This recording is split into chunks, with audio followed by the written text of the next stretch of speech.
और इस वक्त एक और बड़ी खबर। हरिद्वार के ज्वालापुर क्षेत्र में शत्रु संपत्ति को खुर्द-बुर्द करने के मामले में विजिलेंस ने तत्कालीन 2 पीसीएस समेत 28 लोगों पर मुकदमा दर्ज किया है। इनमें कुल 10 लोक सेवक हैं, जिस पर मुख्यमंत्री पुष्कर सिंह धामी का भी बयान आया है। और पहली बार इस तरह के प्रयास किए गए हैं कि भ्रष्टाचार करने वालों की जांच के उपरांत कड़ी कार्रवाई की जा रही है। चाहे नौकरियों में भर्ती के मामले में भ्रष्टाचार हो या फिर फर्जी रजिस्ट्री का मामला हो, सभी में कड़ी कार्रवाई की गई है।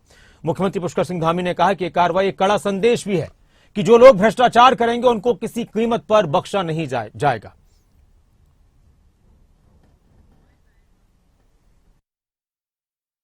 देखिए, हमने पहली बार इस प्रकार के प्रयासों को शुरू किया है कि जो भी गड़बड़ियां हैं किसी भी स्तर पर होंगी तो उसकी जांचोपरांत जहां पर भी अगर ऐसे मामले पाए जाते हैं जिसमें गड़बड़ियां हुई हैं, कहीं पर भ्रष्टाचार हुआ है, तो उस पर कार्रवाई होगी। और कार्रवाई नहीं होगी, कड़ी कार्रवाई होगी।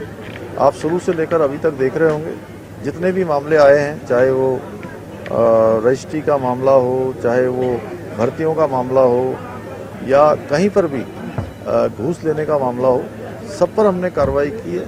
और सबको साफ संदेश भी दिया है कि नीचे के स्तर पर कहीं पर भी अगर इस प्रकार की गड़बड़ियां हमारे समक्ष आएंगी तो निश्चित रूप से उस पर कार्रवाई होगी। बहुत सारी जगह पर हम लोगों ने इस कार्रवाई को किया है और भविष्य में और भी। राव शफात अली हमारे साथ इस वक्त जुड़े हुए हैं, हमारे उत्तराखंड ब्यूरो चीफ। उनसे कई खबरों पर बातचीत करेंगे, लेकिन राव, सबसे पहले ये जो भ्रष्टाचार को लेकर जीरो टॉलरेंस की बात लगातार सामने आती है, मुख्यमंत्री एक बार फिर कह रहे हैं कि कड़ा प्रहार किया जाएगा भ्रष्टाचार पर। ये जो शत्रु संपत्ति का मामला है, खुर्द-बुर्द करने का मामला है, क्या था पूरा ये केस और इसमें किस तरह की कार्रवाई हुई है? और उत्तराखंड में इस तरह की चीजों को लेकर सरकार कितनी सख्त नजर आ रही है?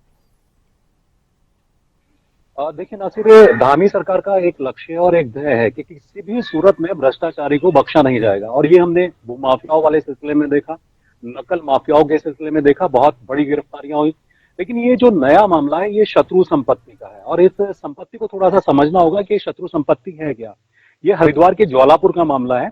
लेकिन 1965 में जब एक युद्ध हुआ भारत और पाकिस्तान के बीच में, तो उस 1965 से पहले जो लोग चीन या पाकिस्तान चले गए थे, उनकी संपत्ति जो भारत में थी वो शत्रु संपत्ति के दायरे में आई। और 1968 में इस पर एक कानून बना दिया गया, यानी जो लोग यहाँ से जा चुके थे बंटवारे के दौरान और फिर 65 से पहले चीन और पाकिस्तान में, तो उनकी जो संपत्ति यहाँ पर थी उस पर संपत्ति अधिनियम बनाया गया, शत्रु संपत्ति अधिनियम बनाया गया। और वो संपत्ति जो है वो केंद्र सरकार के अधीन आ गई, यानी सरकार के अधीन आ गई। तो ऐसी बहुत सारी संपत्ति है, करीब करीब एक आंकड़े की बात करें तो 12,011 ऐसी संपत्ति है पूरे भारत के अंदर। और ये आंकड़ा धीरे धीरे बढ़ भी रहा है, इनकी जांचें भी चल रही हैं।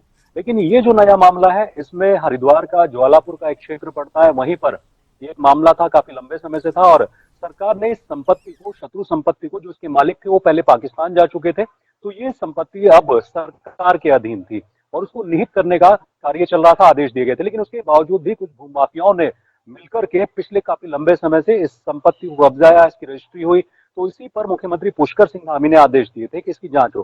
तो विजिलेंस इसकी जांच कर रही थी और इस जांच में अब ये हुआ कि 28 लोगों के ऊपर मुकदमा दर्ज हुआ है। और जो 10 लोक सेवक हैं जो पहले पूर्व 2 पीसीएस भी रहे हैं, सबसे बड़ी बात है कि 2 पीसीएस अधिकारी हैं, उनके ऊपर ये मुकदमा दर्ज हुआ है। और उसके साथ ही जो राजस्व से जुड़े हुए पटवारी होते हैं उनके ऊपर भी यह मुकदमा दर्ज हुआ है। तो सीधे तौर पर धामी सरकार का यही कहना है कि किसी भी सूरत में भ्रष्टाचारी को बख्शा नहीं जाएगा। और यही वजह है कि लगातार जो भी भ्रष्टाचार करते हुए पकड़ा जाता है उसके ऊपर मुकदमा दर्ज होता है। ये नया जो मामला है शत्रु संपत्ति से जुड़ा हुआ मामला है। नासिर, अच्छा, राव शफात अली, जिस तरह से हम और भी राज्यों में देखते हैं कि हर सरकार की कोशिश होती है कि भ्रष्टाचार को लेकर हम कड़ी कार्रवाई कर रहे हैं, लेकिन कई बार सरकार के अंदर ही बहुत सारे लोगों की तरफ से इस तरह की कोशिशें कर दी जाती हैं और उस पर फिर इस तरह की सख्त कार्रवाइयां होती हैं। उत्तराखंड की अगर हम बात करें तो देवभूमि में जब भ्रष्टाचार के मामले आते हैं तो हम किस तरह से देखते हैं कि बदलते माहौल के साथ साथ सरकारों की सख्ती किस तरह से नजर आ रही है? ये तो है, इसमें कोई दो राय नहीं है कि धामी सरकार जब से सत्ता में आई है जी, हालांकि देखिए विकास के काम भले ही अभी इतने उस पैमाने पर ना हो रहे हो, लेकिन भ्रष्टाचार को लेकर के धामी सरकार बहुत सख्त है। जो कार्रवाई कभी पहले देखने को नहीं मिला करती थी, किसी सरकारी अधिकारी के ऊपर मुकदमा दर्ज नहीं हुआ करता था या जो सत्तासीन नेता है उसके ऊपर मुकदमा दर्ज नहीं हुआ करता था, लेकिन जब से धामी सरकार सत्ता में आई है, मुकदमे शुरू हो चुके हैं उन्हें, और कोई भी भ्रष्टाचार में लिप्त होता है। आप देखिए कि जब नकल माफिया पकड़े गए थे तो उस वक्त भाजपा से जुड़े हुए कुछ नेता थे, सफेद पोश थे, उनके पीछे कुछ और लोग भी थे, तो करीब 35 गिरफ्तारी इसमें हुई थी और बढ़ते बढ़ते 40 से ज्यादा गिरफ्तारी जा पहुंची थी। इसके साथ कुछ और ऐसी रजिस्ट्रियों का खुलासा हुआ जो खासकर देहरादून की अगर मैं बात करूं तो देहरादून में कुछ बड़े नामी गिरामी वकील थे, कुछ अधिकारी थे, लेकिन किसी को भी सरकार ने बख्शा नहीं, उनके ऊपर भी मुकदमा दर्ज हुआ। तो ऐसा पहली बार देखने को मिल रहा है कि जो भी भ्रष्टाचार में लिप्त होता है उसके खिलाफ धामी सरकार सख्त कार्रवाई करती है। ये नया मामला जिसका मैं जिक्र कर रहा हूँ, ये जी। बहुत लंबे समय से था, और ये संपत्ति जो थी राज्य सरकार में निहित होनी थी, इसके आदेश भी हो चुके थे शत्रु संपत्ति के, लेकिन आप अंदाजा लगाइए भूमाफियाओं के हौसले इतने बुलंद थे कि उसकी रजिस्ट्री कराते रहे, और मिलजुल करके जो अधिकारी मौजूद थे जिनके ऊपर मैंने जिक्र किया कि 2 बिल्कुल। पीसीएस पूर्व अधिकारी हैं, उनके ऊपर मुकदमा दर्ज हुआ। उस वक्त वो पोस्टेड थे हरिद्वार के अंदर, तो उन सब ने मिलकर के जो दाखिल खारिज है या रजिस्ट्रियां हैं वो की, और यही वजह है कि जब जांच हुई, विजिलेंस ने जांच की, तो 28 लोगों के नाम सामने आए और 28 लोगों के ऊपर यह मुकदमा दर्ज हुआ। और उम्मीद है जिस तरह की कार्रवाई इस वक्त चल रही है, आने वाले वक्त में उत्तराखंड भ्रष्टाचार मुक्त हो सकता है।